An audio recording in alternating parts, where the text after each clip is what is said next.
দাঁড়াও দাঁড়াও, তোমরা ভাবছো এটা আমি কি দেখাচ্ছি, এটা হলো আমার মার বার্থডের গিফট, যেটা আমি মাকে গিফট করেছি, কারণ আজকে হলো মার বার্থডে। তো সেই উপলক্ষে আমি মার জন্য একটু মাছের ঝোল রান্না করবো। আমার মা তেলাপিয়া মাছের ঝোল খেতে খুব ভালোবাসে, তো আমাকে বললো রান্নাটা করে রাখতে, আমি করে রাখবো। মা কাজে গেছে, তো এবার মার জন্য ওই রান্নাটা করে রাখবো তাড়াতাড়ি করে। ফার্স্টে মাছটা ভেজে নিয়েছি, এবার একে একে যা যা করতে হয়। ফার্স্টে 5 ফোড়ন দিয়েছি, আলু আর বেগুন দিয়ে ঝোল করতে বলেছে, তো আলু আর বেগুনটা ফার্স্টে আমি ভেজে নিচ্ছি। আর আমি ভাবলাম মার বার্থডেটা সকাল থেকে তোমাদের সাথে শেয়ার করি। তারপরে দিয়ে দিলাম টমেটো, তারপরে একে একে সব রকম মশলা দেবো, নুন, হলুদ, লঙ্কা গুঁড়ো, জিরে, ধনে যা যা দিতে হয়, যেটাকে ভালো করে কষিয়ে নেবো। আমার মা এইভাবেই রান্না করে, তো আমি এইভাবেই করি। তো এবারে আমি দিয়ে দেবো এটার ওপর জল দিয়ে দিলাম পরিমাণ মতন। তারপরে আমি দিয়ে দেবো মাছগুলো একে একে দিয়ে চাপা দিয়ে দেবো। আর গাইস, আমার মার বার্থডে আমি সকাল থেকে যা যা করলাম তোমাদের সাথে আমি সেটাই শেয়ার করছি। তো ঝোলটা দেখো এখানে ফুটে এসছে, আর আমি এখানে একটা ফেস প্যাক লাগিয়ে বসে আছি ভূতের মতন। তারপরে আমি চলে যাবো জিম থেকে বাড়ি ফেরার সময় দাদা আমাকে নিতে এসেছিলো মানে মাটন আর কেকটা নিয়ে বাড়ি যাচ্ছি। আর এই আমি দাদার সাথে চলে এলাম ভু করে বাড়িতে।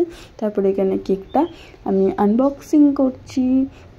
মা জন্য ছোটো মতন কেক আনতে হবে, আমরা মেম্বার কম, আমাদের বেশি মেম্বার না, 5। Happy birthday to you, happy birthday to you, happy birthday dear মা।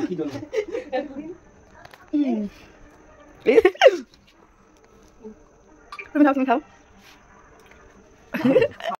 আর সত্যি কথা বলতে গেলে কেকটা সত্যি সত্যি খুব টেস্টি ছিল। আর এখানে আমার দাদা নিয়ে উপরোটা খেয়ে নিল, বললাম না খাস না আমাকে দে দে দে দে, ও খেয়েই নিল। আমার মা এখানে বললো পিস করে করে দিল, মাকে খাইয়ে দিলাম একটু, আমি খাই। সত্যি কথা কেকটা খুবই টেস্টি ছিল।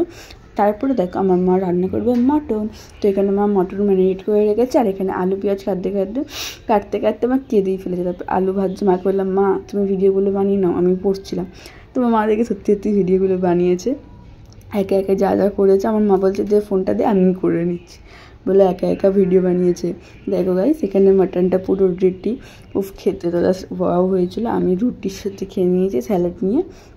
আর এখানে ফার্স্টে আমি খাচ্ছি গাইস, দেখো হাগুরের মতন, কারণ কেউ আসেনি, আমি খেয়ে নিয়েছি। বাবা একটু বাইরে গেছিলো, খিদে পেয়েছে খুব, আর মাকেও একটু খাইয়ে দিলাম। তো গাইস টাটা, ভিডিওটা ভালো লাগলে লাইক কমেন্ট শেয়ার করতে করে টাটা।